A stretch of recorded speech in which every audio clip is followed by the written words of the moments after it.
Hi friends, Ayyanar துணையில் நாளைக்கு என்ன நடக்க போகுதுன்னு பார்க்கலாம். வாங்க வீடியோக்குள்ளே போகலாம். நம்ம சேனல் இன்னும் சப்ஸ்கிரைப் பண்ணாதவங்க சப்ஸ்கிரைப் பண்ணிக்கோங்க.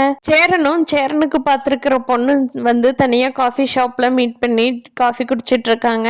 அப்போ அந்த பொண்ணு சொல்கிறாங்க, எப்படிங்க அன்னைக்கு கல்யாணத்துக்கு ஒத்துக்கல, இன்னைக்கு எப்படி ஒத்துக்கிட்டீங்க அப்படின்னு. அதுக்கு சேரன் சொல்கிறாரு, இல்லைங்க உங்கள் வீட்டில் வந்து பேசுனதுனால தான் வீட்டில் எல்லாம் சம்மதம் சொல்லிட்டாங்க, அதனால் நானும் ஓகே பண்ணிட்டேனுங்க அப்படிங்கிறாங்க.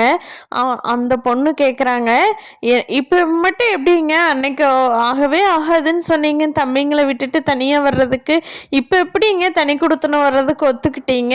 பரவாயில்ல, ஒருவேளை கல்யாணம் நம்மளும் பண்ணி அடுத்தடுத்த லெவலுக்கு போகணும்னு முடிவு பண்ணதுனால ஒத்துக்கிட்டீங்களா அப்படின்னு கேட்குறாங்க. அதுக்கு சேரன், என்ன சொல்கிறீங்க நீங்கள், நான் ஒத்துக்கிட்டேனா அப்படிங்கிறாங்க. ஆமாங்க, நீங்கள் ஒத்துக்கிட்டதுனால தானே எங்கள் வீட்டில் பொண்ணு கொடுக்குறக்கே சம்மதம்னு சொன்னாங்க அப்படின்னு சொல்லி கேட்குறாங்க.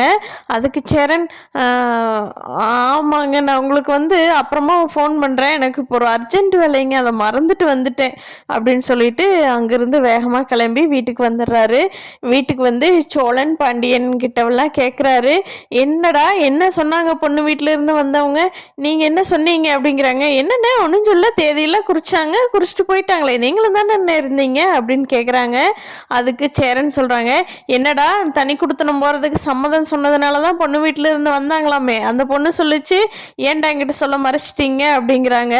அதுக்கு அண்ணா நீ இப்படியே எங்களையே பார்த்துட்டே இருந்தால் எப்போனா உனக்கு கல்யாணம் பண்ணுறது, உனக்குன்னு ஒரு வாழ்க்கை அமைய வேண்டாமா, எங்கள் வாழ்க்கையவே பார்த்துட்டு இருந்தால் உன் வாழ்க்கை எப்போனா அமையிறது அப்படின்னு சொல்லி சோழன் பாண்டியன் நிலா எல்லாருமே கேட்குறாங்க. அதுக்கு சேரன் சொல்கிறாங்க, ஏன்டா சின்ன வயசுலேருந்து எப்படி தூக்கி வளர்த்தவங்க எல்லாத்தையும் இப்போ என்னை விட்டுட்டு தனியாக போன்னு சொல்கிறீங்களே, எப்படிடா என்னால் முடியும், என் ஃபீலிங்ஸை கொஞ்சம் கூட புரிஞ்சுக்க மாட்டீங்களாடா, இந்த வீட்டுக்கு ஒத்து வர்ற பொண்ணாக இருந்தால் நான் கல்யாணம் பண்ணுவேன், இல்லைன்னா பண்ண மாட்டேன்டா, தனி கொடுத்துரும் போனால் சந்தோஷமாக இருந்துருவேன்னு நினச்சிடுறீங்களா, கண்டிப்பாக என்னால் முடியாதுடா, அது நான் சூசைட் பண்ணிக்கிறதுக்கு சமம் அப்படின்னு சொல்லி சேரன் சொல்கிறாரு. இதை கேட்ட எல்லாருமே ஷாக் ஆகி நிற்கிறாங்க. சோழன் வந்து அடுத்த நாள் நிலாவை சர்டிஃபிகேட்க்கு அப்ளை பண்ணுறதுக்காக கூட்டிகிட்டு போகிறாரு. அப்போ நிலாவுக்கு கொஞ்சம் கொஞ்சமாக சோழன் மேலே நல்ல அபிப்பிராயம் வர ஆரம்பிச்சிருச்சு. இப்போ சோழனில் சர்டிஃபிகேட்லாம் ஏற்பாடு பண்ணி கொடுத்து நிலா ஆசைப்பட்ட மாதிரியே ஒரு நல்ல ஆர்கிடெக்டராக வேலை செய்யறதுக்கு கண்டிப்பாக ஹெல்ப் பண்ணுவார் சோழன். பல்லவன் வேற, போகாதீங்க நீங்கள் கொஞ்சம் நாள்ல போயிடுவீங்கல்ல அப்படின்னு சொல்லி ரொம்ப ஃபீல் பண்ணிட்டு இருக்கான். அது கண்டிப்பாக நடக்கிறதுக்கு வாய்ப்பு கம்மி தான். ஏன்னா நிலா கண்டிப்பாக சோழனை லவ் பண்ணி பிடிச்சி போய் இந்த வீட்லேயே தான் இருக்க போகிறாங்க. அதுவும் இல்லாமல் சேரன் கல்யாணமும் கார்த்தியோட வீட்டில் கல்யாணம் தடபுடலாம் ஏற்பாடு ஆகிட்டுருக்குது.